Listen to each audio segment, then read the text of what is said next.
que é o AVC? O AVC, a sigla AVC, significa acidente vascular cerebral. Ou seja, é um problema súbito, como o próprio nome diz, é um acidente, né? Acidentes eles acontecem de forma inesperada e súbita. Então é um acidente ou algo súbito que acontece com a pessoa estando bem, de repente ela não estar mais. Vascular, ou seja, no vaso do corpo. Tá? Então os vasos do corpo são dois tipos, as artérias que levam sangue para os órgãos e as veias que recebem o sangue dos órgãos e levam de volta para o coração e para os pulmões para para que esse sangue seja oxigenado novamente nos pulmões e voltar para o coração e pelas artérias voltar de novo aos órgãos. Então você tem um acidente num vaso, que pode ser uma artéria ou uma veia, e cerebral, ou seja, no cérebro ou na circulação que vai para o cérebro, no caso, as artérias e as veias do pescoço. Esse acidente vascular, ele de forma súbita, pode ser de duas formas. Ele pode ser uma oclusão aguda, ou seja, uma interrupção do fluxo de sangue naquele vaso que está indo para o cérebro ou que esteja dentro do cérebro, ou ele pode ser um extravasamento de sangue, uma ruptura de um vaso, uma hemorragia dentro do vaso. O AVC isquêmico, que a gente chama, que é o de entupimento do vaso, ele é cerca de 70% a 80% dos casos. E o AVC hemorrágico, que é uma hemorragia dentro do cérebro, ele vai aí ser em torno de uns 20% a 30% dos casos em média. Tá? Então, do ponto de vista de definição, a gente considera isso aí. Os nomes mais comuns, né? Derrame cerebral ou derrame, infarto cerebral, apesar do infarto todo mundo pensar no coração, o AVC não deixa de ser um infarto também, só que em vez no coração, no cérebro. Quais são os principais sintomas do AVC? Boa parte das vezes, o AVC vai se manifestar com uma perda súbita de algum tipo de função do corpo. Tá? As mais facilmente perceptíveis são as alterações motoras, ou seja, a pessoa simplesmente para de mexer o braço, ou para de mexer a perna, ou ambos, de um lado do corpo. Geralmente, ele acomete, quando é motor, ele acomete um lado do corpo somente. Então a pessoa está mexendo normalmente o braço e a perna esquerdos e de repente cai o braço e a perna direitos, ou só o braço ou só a perna. Outras alterações importantes, visuais, a pessoa às vezes fica cega de uma hora para outra, ela está bem, de repente ela dá um preto, ela para de enxergar. Seja um lado só, seja um quadrante só, um local mais alto, mais baixo, de um lado ou do outro. A alteração da fala também é muito fácil de perceber. A pessoa simplesmente para de falar, ela não consegue falar. Você começa a tentar conversar, a pessoa começa a te olhar assim, vaga, não fala nada. E você, o que está acontecendo e tudo, e a pessoa simplesmente teve um AVC, às vezes está mexendo o corpo normal, mas está sem falar de forma súbita. Ou começa a falar de forma com dificuldade, assim, lenta,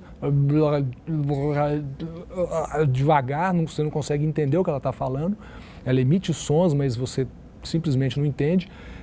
Ou ela começa a falar coisas totalmente sem nexo. Ela começa a montar frases que não tem nada a ver, coisas assim completamente alteradas assim do ponto de vista de capacidade comunicativa, não é mesmo? Então esses sintomas são os mais fáceis, que a pessoa percebe e as pessoas próximas também. Alguns sintomas mais sutis, porém importantes, podem também gerar um AVC. Por exemplo, a pessoa de repente perdeu a memória. Memória, seja uma memória de curto prazo ou memória de mais longo prazo, de prazo moderado, né? Ela simplesmente, você fala uma coisa com ela, ela não responde, ela está falando, mas ela simplesmente perdeu a memória naquele momento. Outra coisa, ela tem alguma alteração sensitiva, tá? Eu falei muito da questão da força muscular, de cair, agora ela pode sentir uma dormência. Não só a perda de força, mas uma parestesia, que a gente chama o termo, até que é literalmente uma dormência, fica tudo adormecido, como se você tivesse dormido em cima do braço e depois o braço fica meio adormecido. Isso também pode ser um sintoma, um sinal aí de AVC. Algumas alterações mais sutis, que aí são mais difíceis de pegar, com relação à questão, às vezes, cognitiva, percepção cognitiva, fazer associações que podem ser uns AVCs em regiões cerebrais que não têm uma manifestação imediata, motora, ou de fala, ou de visão, ou de audição, mas que a pessoa perde um pouco a capacidade dela de inteligência ou de cognição. Então, isso aí também, só que é mais difícil de pegar.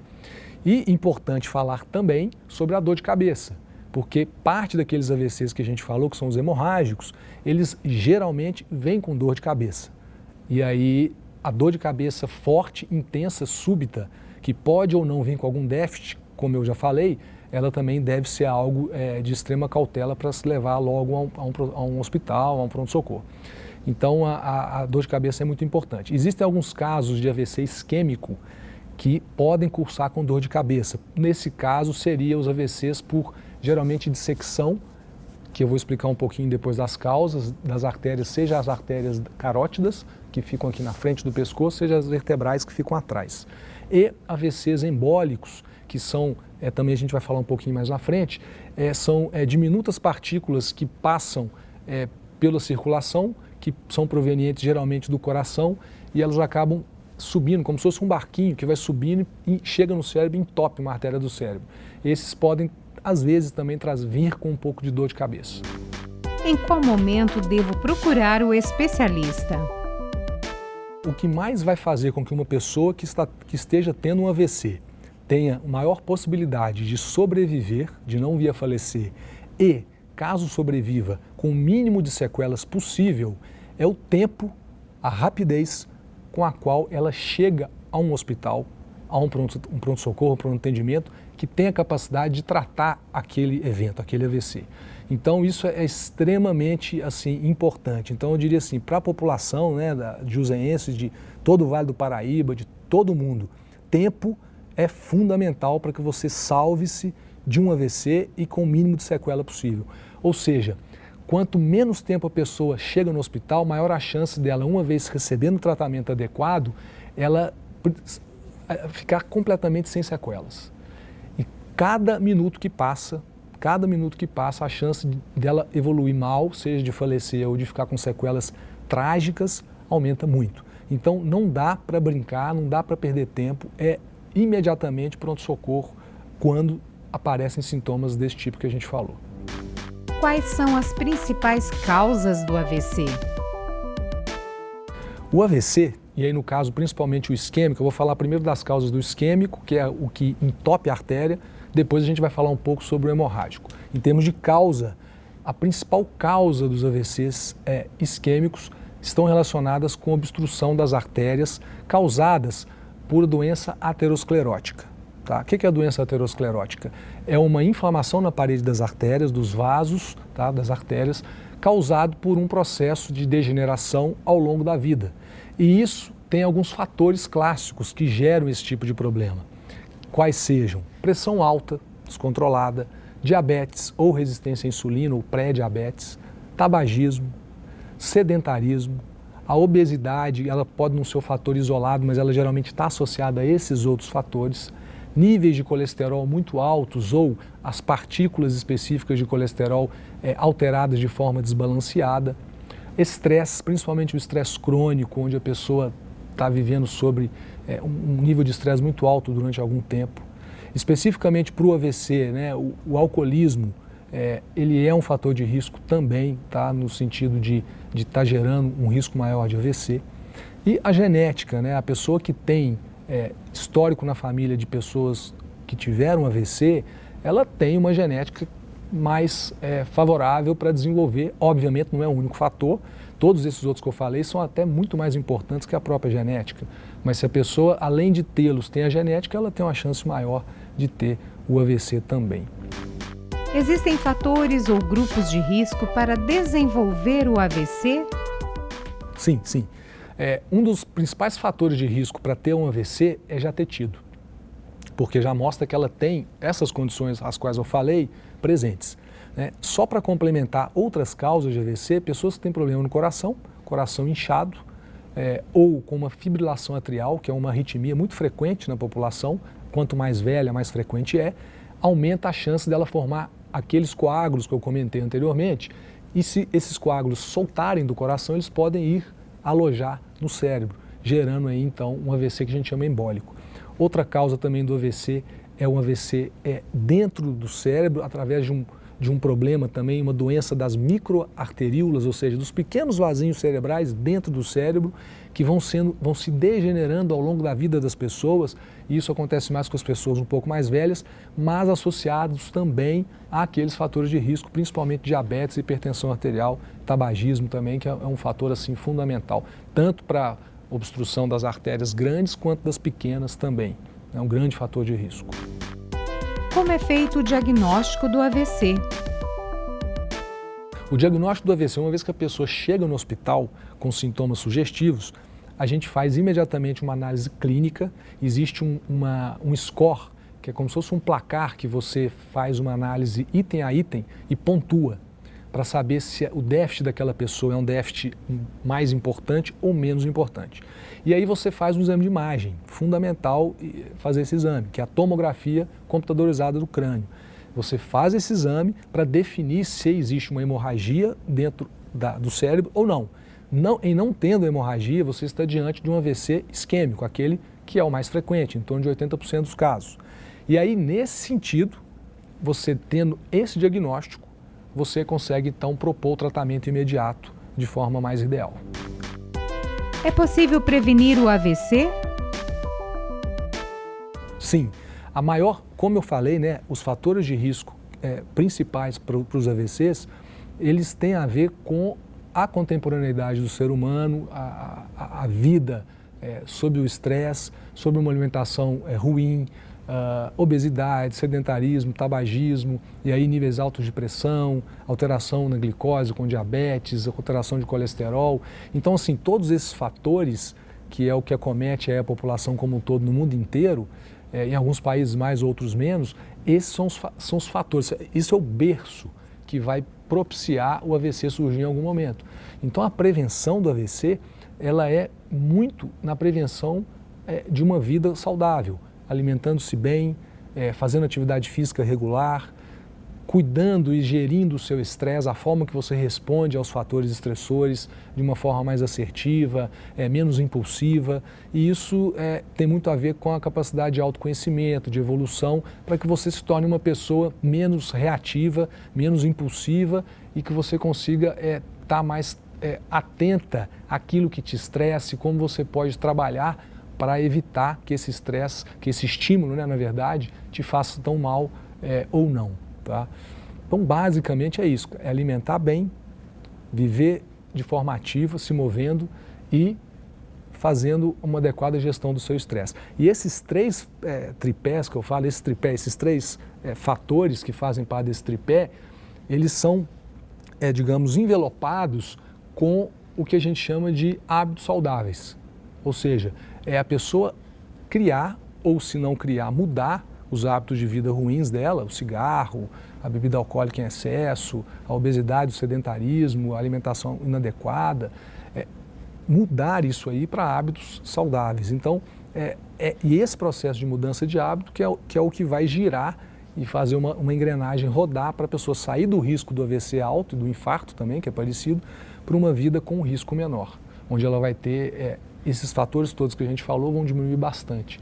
E aí a chance dela ter o AVC diminui bastante também. Obviamente, em se tratando disso tudo que eu estou falando, você tem duas ferramentas. Uma, hábitos de vida, e a outra, medicamentos. Então você vai estar, pessoas que têm péssimos hábitos de vida e que muitos fatores de risco, eles vão estar submetidos a uma ampla gama de medicações para a gente conseguir contornar tudo isso e estabilizar esse risco dela. Por outro lado, pessoas que possuem uma capacidade de ter hábitos saudáveis ou mudarem os seus hábitos, emagrecerem, alimentarem melhor, parar de fumar, isso vai fazer com que a necessidade de medicações muito provavelmente diminua. E ela consegue, então, equacionar o risco dela com menos remédio. Uma pessoa pode ter mais de um AVC? Sim. Todo mundo que já teve um acidente vascular, no caso cerebral, AVC, ou um infarto, que seria no coração, ela está sob o risco de ter outro. Porém, se ela conseguir se transformar numa pessoa mais saudável, nesses fatores que a gente vem falando aqui na entrevista, pressão alta, diabetes, sedentarismo, tabagismo, estresse, e aí tem a alimentação, atividade física, atividades de lazer, atividades que lhe tragam prazer, relacionamentos sociais engrandecedores, que tragam aconchego, que tragam suporte social. Então, enfim, tudo isso, se a pessoa trabalha muito isso aí, mesmo ela já tendo tido um infarto ou um AVC, ela pode diminuir absurdamente a chance dela ter outro. Juntamente, obviamente, sempre, né, falando na mudança de hábitos e nas medicações. Então, junto com as medicações que ela vai estar tomando, isso vai ser um fator importantíssimo de prevenção, e, do outro lado, essa mudança de estilo de vida. O que eu devo fazer ao sentir que posso estar tendo um AVC? O mais importante é chamar ajuda. Se a pessoa mora sozinha, ligar para um vizinho, ou enquanto ela tiver condições e capacidade física, seja sair de casa e chamar um vizinho, ou pegar o telefone e ligar para alguém conhecido que esteja o mais próximo possível. Mas a principal coisa é chamar ajuda se ela estiver sozinha. Se ela estiver acompanhada por alguém, é avisar o mais rápido possível essa pessoa, sem ficar protelando, sem ficar achando que não é nada.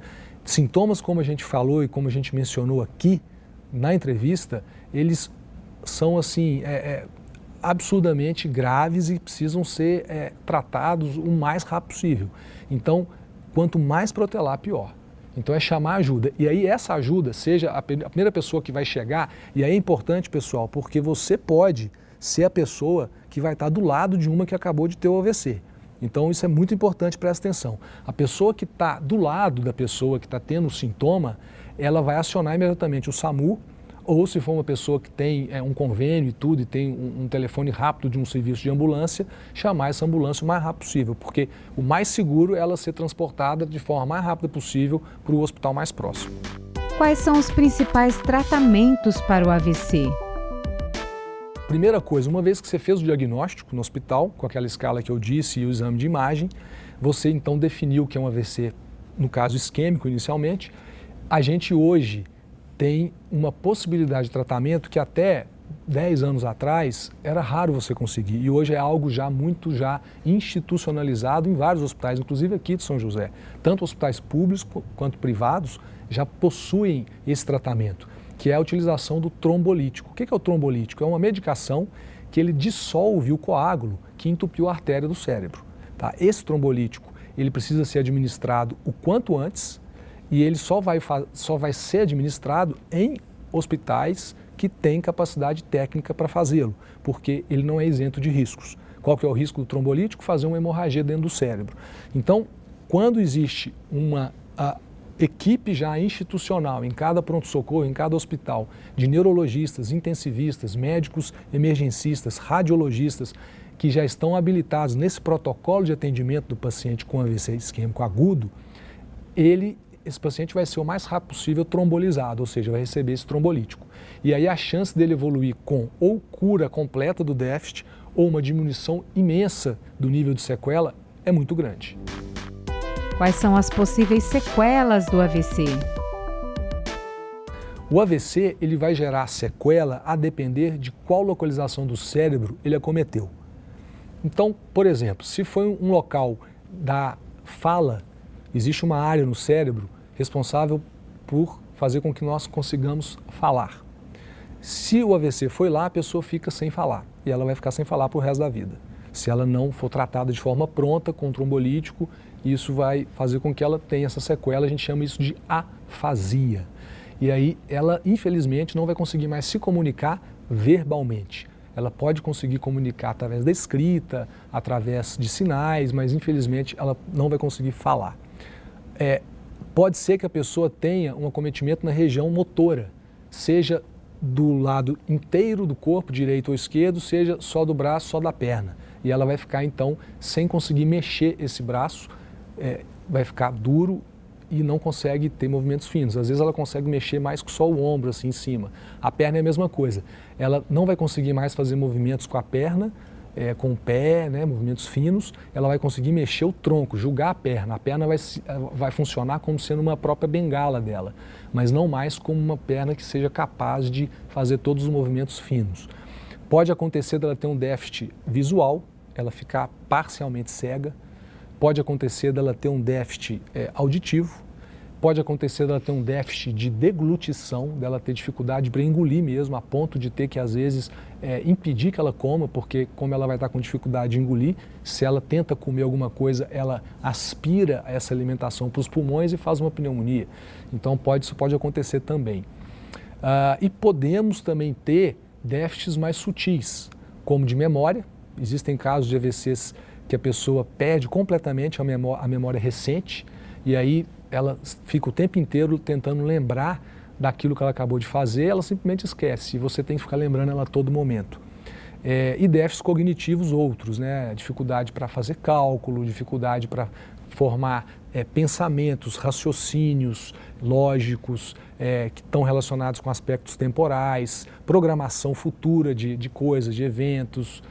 Então, aí são alterações, são sequelas mais, digamos, sutis às vezes, que você vai perceber só com alguns testes neurológicos. E também algumas sequelas motoras do ponto de vista de equilíbrio. Se for um AVC, por exemplo, cerebelar, que é na região aqui de trás do cérebro, pode acontecer uma sequela de equilíbrio, a pessoa ficar para sempre um pouco tonta, um pouco com dificuldade de andar. Ela tem força muscular, só que ela não tem tanto equilíbrio mais. Outras sequelas seriam sequelas emocionais. Dependendo do local do AVC, se é um local importante no cérebro que regula a capacidade emocional, a capacidade da pessoa regular as emoções dela, a pessoa pode realmente ficar muito impulsiva, ficar muito brava, ficar de uma forma totalmente diferente do que ela era antes, né? E isso, em última análise, né, de acordo com o número de AVCs que a pessoa teve e as diversas regiões, ela pode evoluir, em última análise, com uma demência vascular. Ou seja, devido aos infartos no cérebro, aos AVCs que ela teve, ou ao AVC que ela teve, ela vai ter um quadro demencial, um quadro realmente parecido com, do ponto de vista de incapacidade do Alzheimer, só que em vez de ser causado pelo Alzheimer, pela doença de Alzheimer, foi causado pelos AVCs, pelos múltiplos AVCs que ela teve na vida. O AVC tem cura? A questão da cura para o AVC, ela é um pouco difícil de você pensar, no sentido que você vai fazer algum tipo de atividade, de ação, seja medicamentosa, seja de mudança de estilo de vida, e a pessoa foi curada e nunca mais vai ter nada. A ideia de cura, ela vai, na questão do AVC, ela vai estar embasada em dois aspectos. O primeiro é o tratamento imediato e agudo. Se for um tratamento efetivo, rápido, com a trombólise, e inclusive é importante ressaltar que além da trombólise, do trombolítico, você também pode já utilizar de um mecanismo parecido com o cateterismo que faz no coração e que você vai lá e desentope a artéria botando uma molinha na hora que a pessoa está infartando. Hoje em dia é possível fazer isso dentro do cérebro. Então existem casos selecionados, que precisam ser selecionados pela equipe de neurologistas do hospital e que vão ser selecionados para esse tipo de procedimento. Ou seja, o neurologista intervencionista, ele vai conseguir levar a pessoa para dentro de um laboratório de hemodinâmica, que a gente chama, e ele vai subir lá por dentro da artéria do paciente até o cérebro e vai tentar resgatar aquele coágulo e tirar aquele coágulo. Isso já tem vários estudos documentando um benefício em alguns grupos seletos de pacientes. Então, assim, se o paciente tem a sorte, né, de conseguir ser tratado, seja com trombolítico ou com uma trombectomia, que a gente chama, e ele ficou sem sequelas quaisquer, e a tomografia dele, a ressonância mostra que ele praticamente não teve nenhuma sequela, eu diria que ele foi praticamente curado do evento agudo. E aí você vai precisar avaliar, dentre aqueles fatores que a gente já falou, quais fatores de risco ele teve para ter o AVC. E aí, se você conseguir controlar esses fatores, se é um problema numa arritmia do coração que estava mandando, chuveirando coágulos, né, você tomar umas medicações para o coração, se é um problema de uma placa na carótida que foi entupindo e embolizou um pedaço dela para o cérebro, você botar um stent, tratar a carótida, enfim, você vai tratar essas causas, tratar os fatores de risco, né, controlar melhor a pressão, o diabetes, o cigarro, o etilismo, né, o álcool, o sedentarismo, enfim, controlar isso tudo, você pode não chegar à cura, mas você pode gerar uma situação muito mais favorável para evitar um segundo AVC e a pessoa tende a ter uma vida praticamente normal. Se ela não teve nenhuma sequela, ela vai ter que tomar bastantes cuidados, mudar os seus hábitos e tomar medicações, mas a vida tende a ser uma vida praticamente normal. Por que o AVC acomete tantas pessoas? O AVC, junto com o infarto do coração, são as duas maiores causas de óbitos no mundo inteiro. Então, se você pegar as estatísticas da OMS, da Organização Mundial de Saúde, você observa como a causa de mortalidade, você observa infarto, em torno de 10 milhões de infartos gerando óbito por ano. O AVC é a segunda causa, em torno de 6 milhões. E daí, da terceira à 10ª causa, que vai ser infecções, câncer, acidentes automobilísticos, todas essas causas, da terceira à 10ª, elas não chegam nem aos pés das duas juntas, ou seja, as duas primeiras causas juntas, que é o infarto e o AVC, elas são muito maiores do que todas as outras 10 causas subsequentes. Então, isso é uma realidade, né, da humanidade atual e que, pelo que a ciência nos mostra, tem tudo a ver com todos esses fatores de risco que são basicamente os mesmos, tanto para o infarto do coração quanto para o AVC, numa população mundial que está sendo submetida a um estilo de vida, digamos, um pouco desconectado ou em desarmonia com a forma como o corpo, como o ser humano, evolutivamente foi formado. O que eu quero dizer? Se a gente imaginar que a gente, como ser humano, como espécie, né, como Homo sapiens, a gente veio nos últimos praticamente 1 milhão de anos sendo desenvolvida essa espécie, e que aí nos últimos 300 mil anos a gente evoluiu progressivamente para nos últimos 10 mil anos chegarmos onde a gente está. Se você pegar aqui 2 mil anos, né, no caso pegando aí antes de Cristo e depois de Cristo, é muito recente, e que no último, digamos, nos últimos 2 séculos, né, a partir de 1800 até 1900, até o ano 2000, a gente tem aí 200 anos, houve uma mudança absurda na forma como a gente vive, em comparação com o que a espécie humana foi se moldando pela biologia, pelo ecossistema, pelo meio ambiente. Então, o nosso corpo, ele foi, digamos, sendo desenvolvido para ser ativo, para estar o tempo inteiro andando, caçando, pescando, colhendo. O nosso corpo ele foi desenvolvido para tolerar períodos sem alimento, períodos com alimento.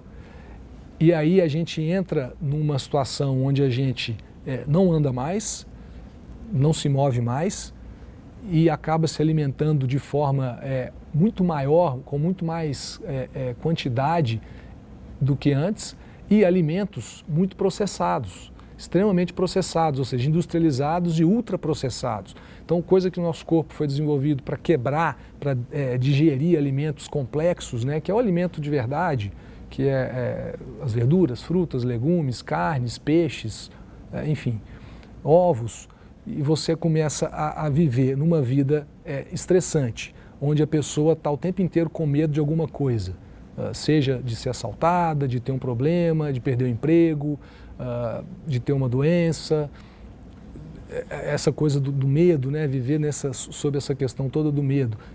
E além disso, outros fatores de estresse. Então, assim, é como se ela estivesse correndo do leão todo dia, né? E não só na hora que o leão chega.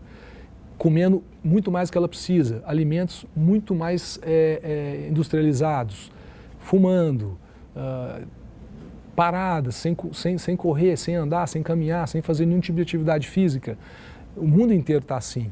E é bem provável que parte desses fatores de risco que geram AVC ou infarto sejam resultantes desse estilo de vida. E aí você, de fato, tem como as principais causas de óbito no mundo o AVC e o infarto.